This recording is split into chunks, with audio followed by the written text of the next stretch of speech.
Hi friends, welcome to RB education. So ఇవాళ వీడియోలో మనం చూస్తున్నది ఇప్పుడు present RRB official website. So ఈ అఫీషియల్ వెబ్సైట్లో మనకి పారామెడికల్ రిక్రూట్మెంట్కి సంబంధించిన నోటిఫికేషన్ రిలీజ్ చేశారు. సో మీరు అఫీషియల్ వెబ్సైట్లో దాని మీద క్లిక్ చేసినట్లయితే ఈ విధంగా వస్తుంది.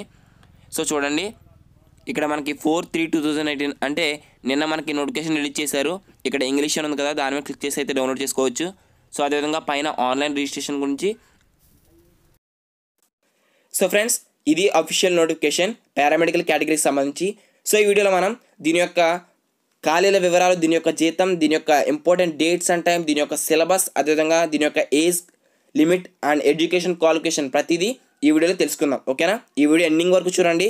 ఇంకా మన ఛానల్ని సబ్స్క్రైబ్ చేసుకున్నట్లయితే ఈ వీడియో కింద కనిపిస్తున్న red colour subscribe button activate చేసుకుని పక్కన ఉన్న బెల్ ఐకాన్ యాక్టివేట్ చేసుకున్నట్లయితే అందరికంటే ఫాస్ట్గా జాబ్ అప్డేట్స్ పొందగలరు. సో ముందుగా మనం చూద్దాం దీని యొక్క date of publication in employment news. అయితే మనకి ఎంప్లాయ్మెంట్ న్యూస్లో ఇది ఫిబ్రవరి 23వ తారీఖున మనకి పబ్లిష్ అవ్వడం జరిగింది. చాలామంది అభ్యర్థులకు తెలుసు. సో దీని యొక్క అఫీషియల్ వెబ్సైట్లో అయితే మార్చ్ 4వ తారీఖున మనకి పబ్లిష్ చేశారు. అయితే ఇది ఓపెనింగ్ ఆఫ్ ఆన్లైన్ రిజిస్ట్రేషన్కి ఎప్పుడు మొదలవుతుందంటే నిన్న నుంచే మొదలైపోయింది. దీని యొక్క చివరి తేదీ వచ్చి ఆన్లైన్ రిజిస్ట్రేషన్కి ఏప్రిల్ 2వ తారీఖున.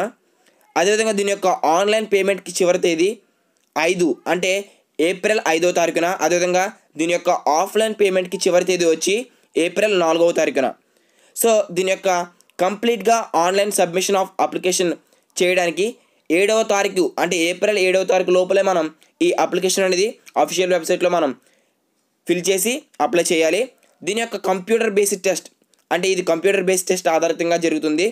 అయితే ఈ కంప్యూటర్ బేస్డ్ టెస్ట్ అనేది ఎప్పుడు నిర్వహిస్తారంటే మనకి తాత్కాలికంగా జూన్ మొదటి వారంలో పెడతారని మనకి తాత్కాలికంగా చెప్పడం జరిగింది. సో దీని యొక్క కరెక్ట్ అఫీషియల్ డేట్ అనేది మనకి త్వరలోనే రిలీజ్ చేస్తారు. దీని యొక్క వేకెన్సీస్, దీని యొక్క మెడికల్ స్టాండర్డ్ పే స్కేల్ ఇప్పుడు మనం చూద్దాం. అయితే ఇది మొత్తానికి 16 కేటగిరీల్లో 1937 పోస్టులకి మనకి నోటిఫికేషన్ రిలీజ్ చేశారు. సో ముందుగా డైటిషియన్. అయితే ఈ డైటిషియన్ వచ్చి దీని యొక్క జీతం 44,900. దీని యొక్క level as per 7th CPC 7 level. Medical standard వచ్చి C2 అంటే ఇక్కడ medical standard C2, C1, B2, B1 ఈ విధంగా ఇవ్వడం జరిగింది. దీని గురించి మీకు నెక్స్ట్ చెప్తాను. So C2 medical standard.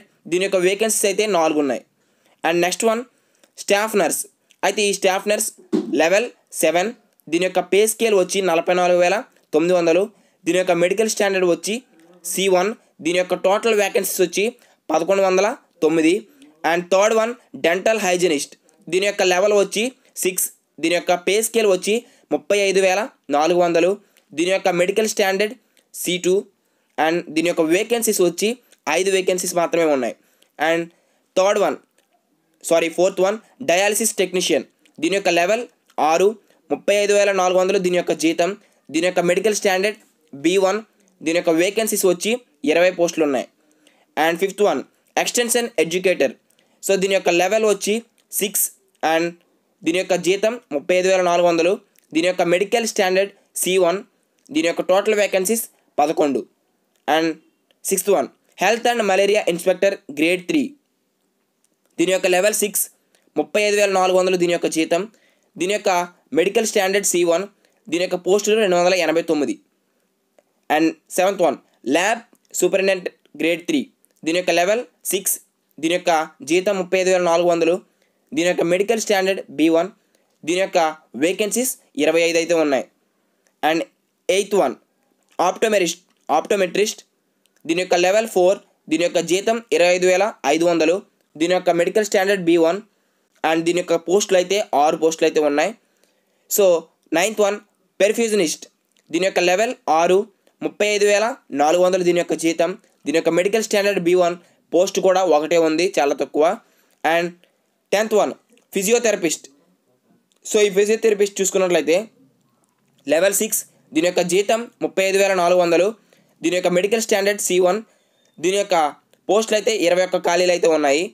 And 11th one pharmacist grade 3. So దీని యొక్క లెవెల్ 5. దీని యొక్క జీతం 29,200. దీని యొక్క medical standard C2.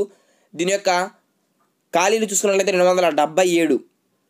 And 12th one radiographer. దీని యొక్క లెవెల్ 5. దీని యొక్క పే స్కేల్ 29,200.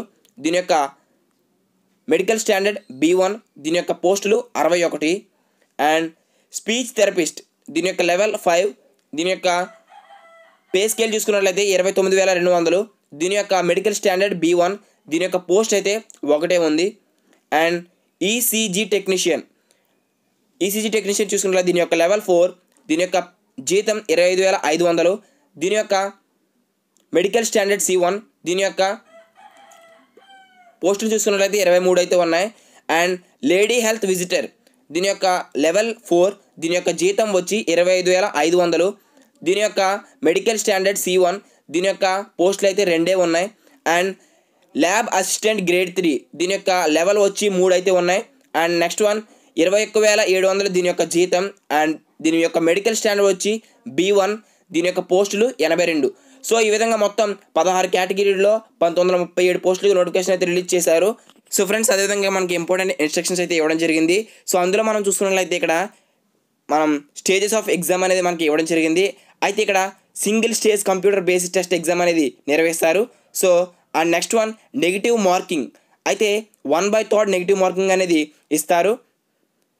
బ్యానెడ్ ఐటమ్స్ అంటే మనకి ఎగ్జామ్స్కి అటెండ్ అయ్యేటప్పుడు తెలుసు కదా, electronic gadgets like mobile phones, Bluetooth ఇవన్నీ అలౌ చేయరు.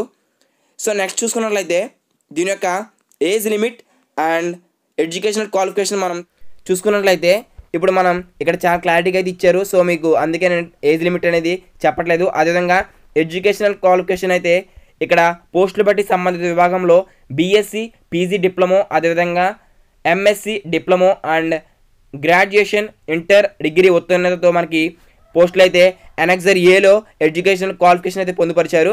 సో మీరు అది కూడా చూడండి.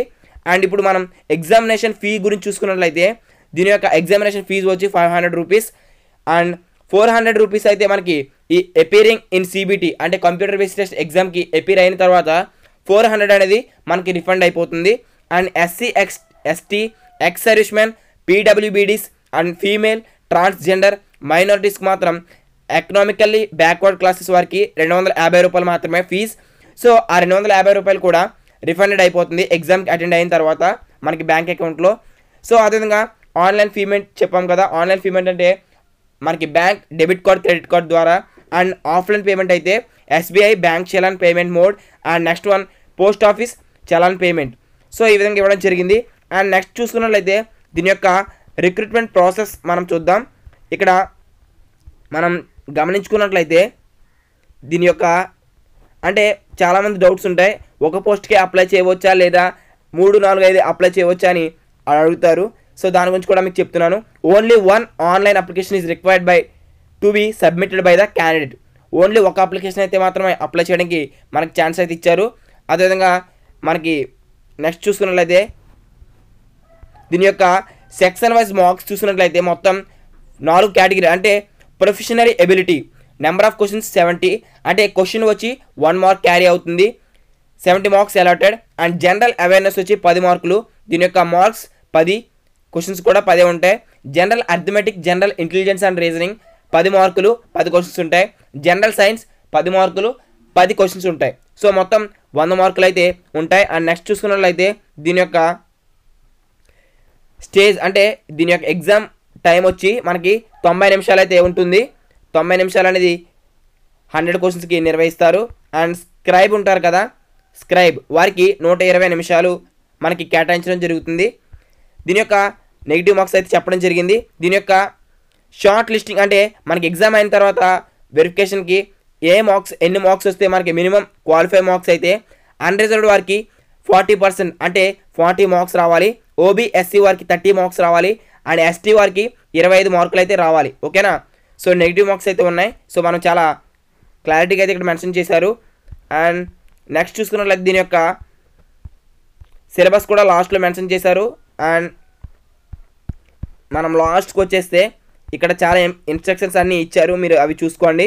ఇక్కడ అఫీషియల్ వెబ్సైట్స్ అయితే కూడా మనకి ఇవ్వడం జరిగింది. మనది rrbsikindrabad.nic.in. ఓకేనా? సో మనం ఈ RRB సికింద్రాబాద్లో ఎన్ని ఖాళీలు ఉన్నాయని మనం చూసుకున్నట్లయితే కొన్ని పోస్టులకి సిలబస్ అయితే మీకు సిలబస్ అనేది నెక్స్ట్ వీడియోలో తెలుగులో అనేది తెలియజేస్తాను. ఎందుకంటే ఇక్కడ చూడండి RRB ప్రతిదానికి ఇక్కడ చాలా క్లారిటీగా అయితే ఇచ్చారు. ఆర్ఆర్బి సికింద్రాబాద్ మనం చూసుకున్నట్లయితే ఇక్కడ ఆర్ఆర్బి సికింద్రాబాద్ కూడా మనకి పొందుపరిచారు, అందులో మీరు చూడండి. సో అదేవిధంగా ఇక్కడ ఈ 16 పోస్టులకి ఇక్కడ ఎడ్యుకేషన్ క్వాలిఫికేషన్ అన్నాను కదా, education qualification minimum education qualification అయితే ఇక్కడ పొందుపరిచారు, అవి చూడండి. లాస్ట్లో మనకి సిలబస్ కూడా మనకి కొన్ని పోస్టులకి వేరియస్ పోస్టులకు కూడా ఇక్కడ సిలబస్ అయితే పొందుపరిచారు. వీటన్నిటికీ మీకు సిలబస్కి సంబంధించి ప్రత్యేకంగా ఒక వీడియో అయితే చేస్తాను. సో ఈ వీడియో నచ్చినట్టయితే తప్పనిసరిగా లైక్ చేయండి. ఏమైనా మీకు సందేహాలు ఉంటే కనుక కామెంట్ చేయండి. అండ్ ఏమైనా జాబ్ అప్డేట్స్ వీడియోస్ మీకు రెగ్యులర్గా కావాలనుకుంటే కూడా ఈ వీడియోపై మీ అభిప్రాయాలను కామెంట్ సెక్షన్ చేయండి. సో ఎల్లప్పుడూ మీ యొక్క విజయం కొరకు మన ఛానల్ ప్రయత్నిస్తూనే ఉంటుంది. So thanks for watching, have a nice day. ఈ యొక్క వీడియోని నచ్చితే మీ మిత్రులకు కూడా షేర్ చేయండి. All the best for everyone. మీరు ప్రతి ఒక్కరు ఉద్యోగం సాధించాలని కోరుకుంటూ, అదేవిధంగా జనరల్ అవేర్నెస్ సంబంధించి రైల్వేకి బిట్స్ అయితే అప్లోడ్ చేస్తాం రెగ్యులర్గా. Thanks for watching, have a nice day. జై హింద్.